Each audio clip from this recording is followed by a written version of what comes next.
Every day I'm shuffling. All right, guys, we are here today with freelance photographer Carl Jones II. What's up, Carl?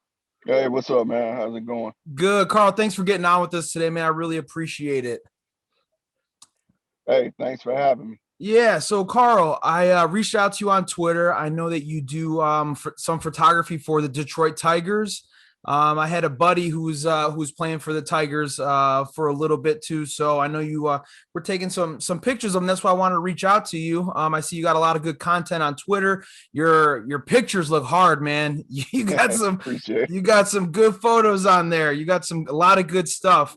But first thing I wanted to talk about was, I like to do some creative stuff too. I do a little Photoshop, Illustrator, but one thing I've noticed with the creative community is how supportive it is.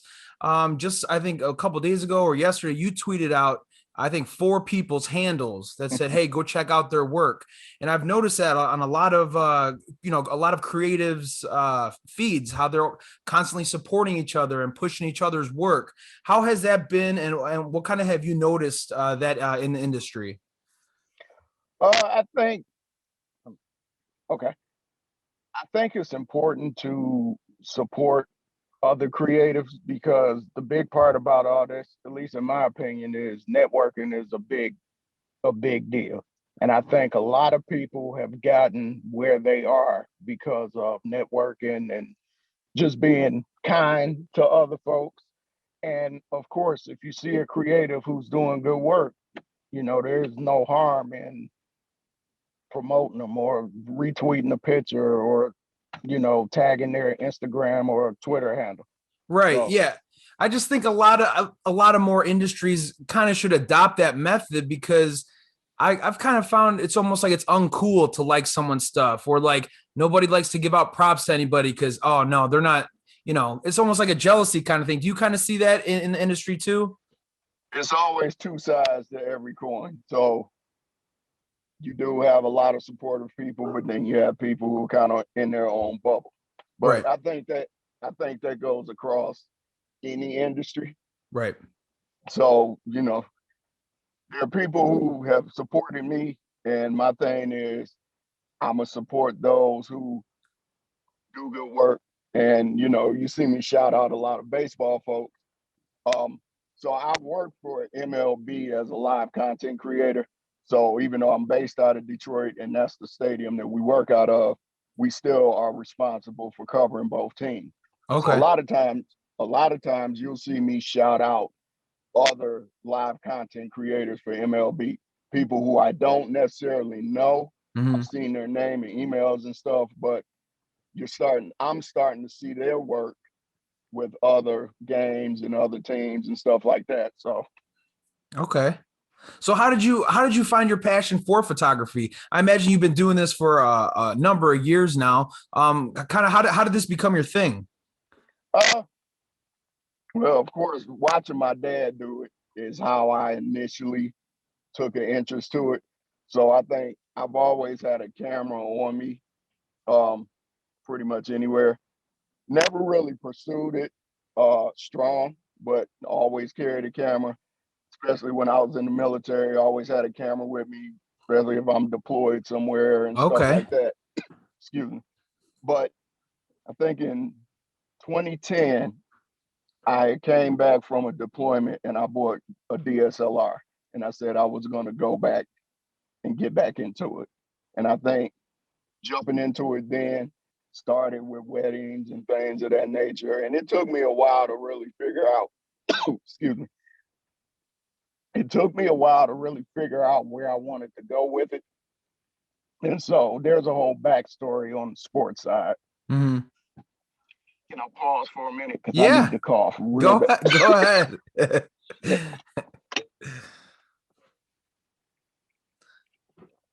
So did you play sports then? Sports is obviously a big part of your life right now. Did you grow up playing sports? Did you play baseball? Was that your main sport?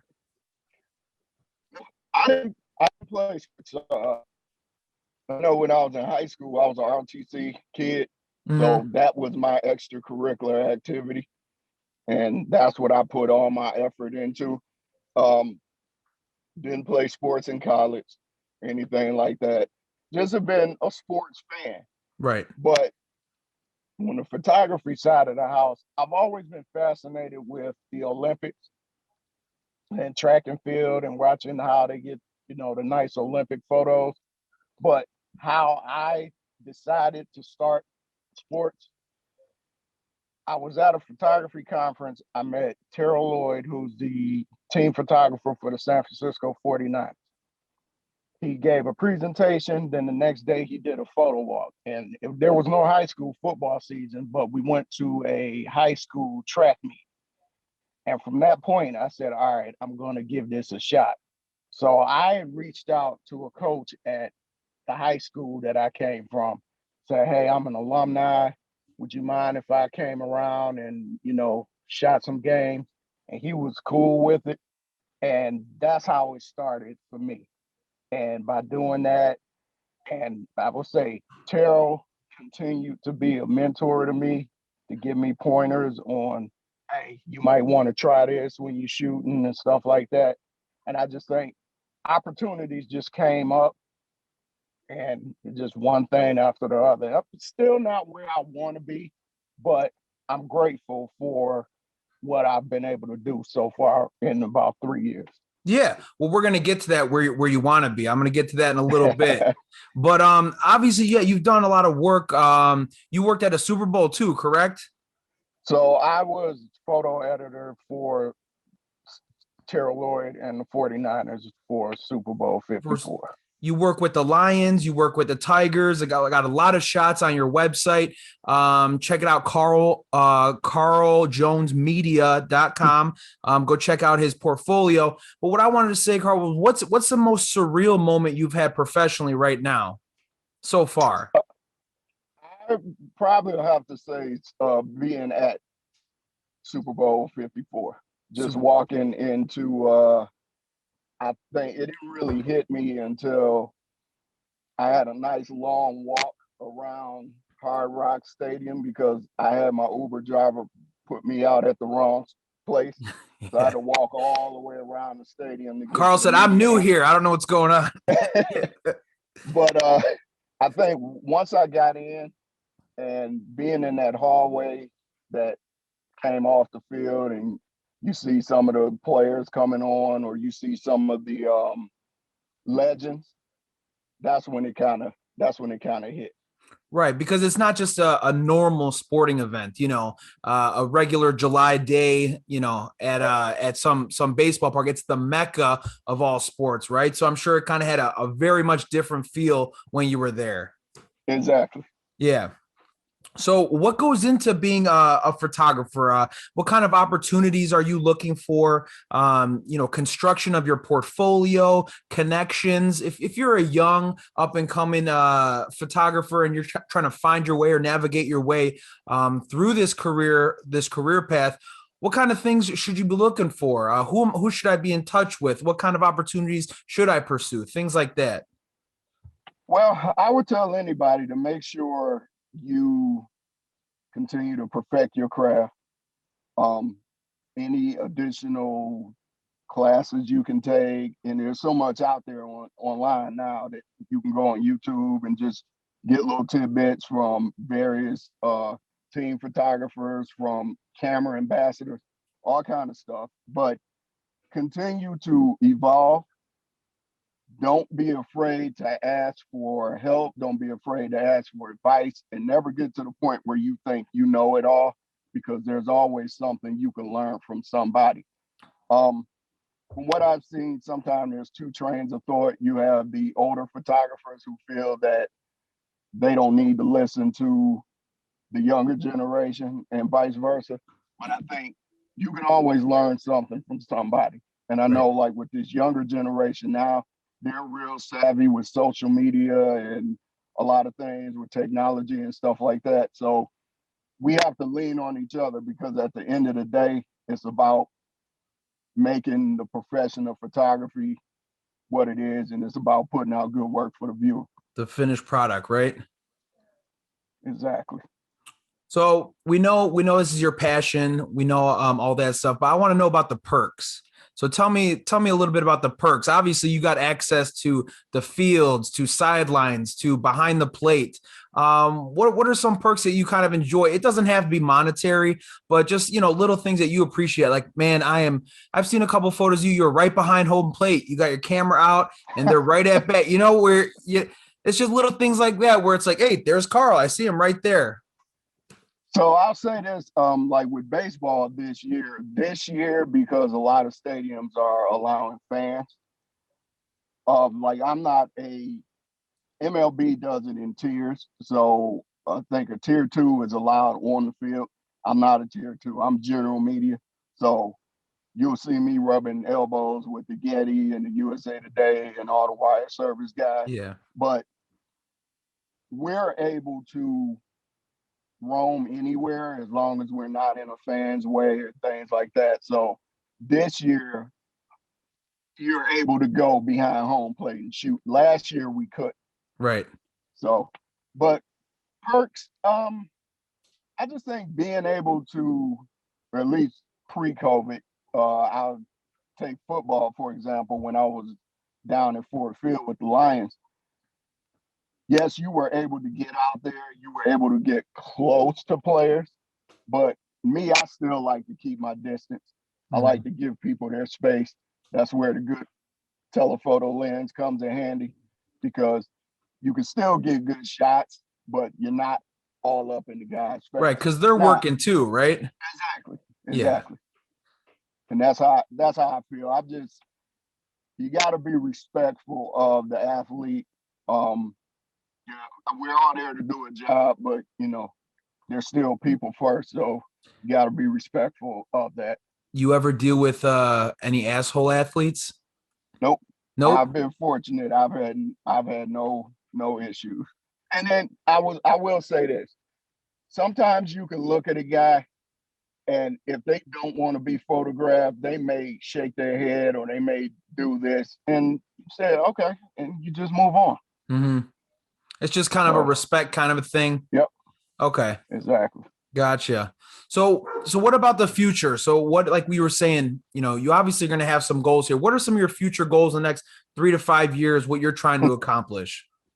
I still love football. So if I can, whether it's working for one of the wire agencies or working for a team or something like that within NFL, I would love to do that. I'm enjoying baseball, so I plan to rock with MLB as long as they continue to want to rock with me. But I also don't mind. I think going forward, I wouldn't mind not necessarily teaching, but doing something that I can give back to the younger generation, but also because you don't see a lot of minority photographers in the league, whether it's baseball, football, on teams or whatever. So I would like to make sure that I'm pouring back into that young group of minority photographers who may have an aspiration to shoot sports, just to make sure you kind of push them along in the right direction. Right. Give them some advice, just like any young kid who's trying to pursue something that's out of their realm that they might not know too much about. Right. Yep. Yeah. Okay. What was I going to say? Well, so that's around, what I was going to say. Yeah. I saw you got your Akil Badu shirt. How fun has it been watching him? It's been fun, but he's been explosive. First 3 games were insane. It's like a storybook. But I got a story for you, which I'm not too proud of, but it's okay. So I was moving locations. Actually, it was the game. It was his first at bat, and not thinking. I'm trying to get into position, and I was in front of a lady, and being courteous, I wanted to get out of her way so she could see. And while I'm fiddling with my knee pads or my camera strap or something like that, he hit his home run. Oh man, that's what you get for being kind, Carl. Yeah. Man, so you missed it. Well, you missed the shot, but I mean, you were still there and got to hear it and see it, right? Yeah. You catch him like rounding the bases or anything? I'm sure you're quick. I'm sure you are quick when you hear it. I think I was able to get a few shots of him coming back around, but because when he was coming to third, he did the arrow. I thought maybe you catch one of those. Well, I'll say this: if I don't, my LCC counterpart is there, as well as folks from the Tigers, so they got good images of him the whole way through. Yeah, and one of them is the image that actually made that T-shirt. Oh, really? So yeah, it was either the Tigers photographer or my counterpart Monica who got that shot, and that's the shot that ended up on the Breaking T That's T-shirt. awesome. Very nice. I'll send you. I got to send you a shirt. I told you the staff. Remember, I told you if you see him wearing that paint the corner shirt. Yeah, yep. The whole staff has them. I don't know if you've seen them wearing them around. I know. I have not been. I haven't made it to batting practice by the time the Tigers go out. So Gotcha. They could have been wearing it during practice. Okay. Yeah, I'll send you one of those. You give me your information. Last question I had. Although, yeah, you are very into sports. You're a professional photographer. You also talk about your son a lot. You're obviously in the car right now at his batting practice. So how's it been being a father? You're obviously, you're there at batting practice right now. Thank you so much for taking this call. But how's it been being a father? I know he's in baseball and you want to lead him and guide him, and you tell him you got to study the game. So how old is he? How has it been watching him develop as a player? Well, I have that responsibility times two, because that's my youngest. So one is 12, and then this is the youngest one that's 11. The other one likes Lego. He has no interest in sports, so okay, we let him rock with that. Yeah. But no, it's just you try to instill discipline, you try to instill values and all type of stuff. I don't want to be the Army dad, so right. I leave that alone. That was another time, but you just have to teach them, and sometimes it gets hard, it gets frustrating, but my mom always reminds me that I wasn't always the easiest either. Yeah, parents will always be quick to remind you, right? Oh, yeah. Yeah. Yes, they will. Yeah. All right. Well, that's all I have for you, Carl. Again, I appreciate you taking your time. I got this correct, right? Everybody, if you want to go check out Carl's portfolio, it's carljonesmedia.com. Yep. Right? Got it. Still adding new stuff, but yes, should be enough. You said you like to focus on multiple things at once, right? You had a lady in a car, you had some cheeseburgers, you got a lot of stuff going on, right? Yeah, I during the quarantine and everything, I started diving into shooting food. So that's something I would like to pursue going forward. So I've been kind of brushing up my skills on that and learning new techniques on shooting food. And I've always been a portrait and a little bit of fashion. Mm-hmm. I've always shot that. So that's something I just still keep doing. So I shoot a lot of stuff, but I have my little specific things that Your I like niche, to focus right? on. Yeah. All right. Well, I appreciate your time again, Carl. I appreciate it. I'll send you over some information after this, just to recap some stuff. But you have a good rest of your day. Again, thank you for stopping by. I appreciate it, and I'll be in touch with you soon. Okay. All right. Thanks. Take it easy, Carl. All right. Every day I'm shuffling.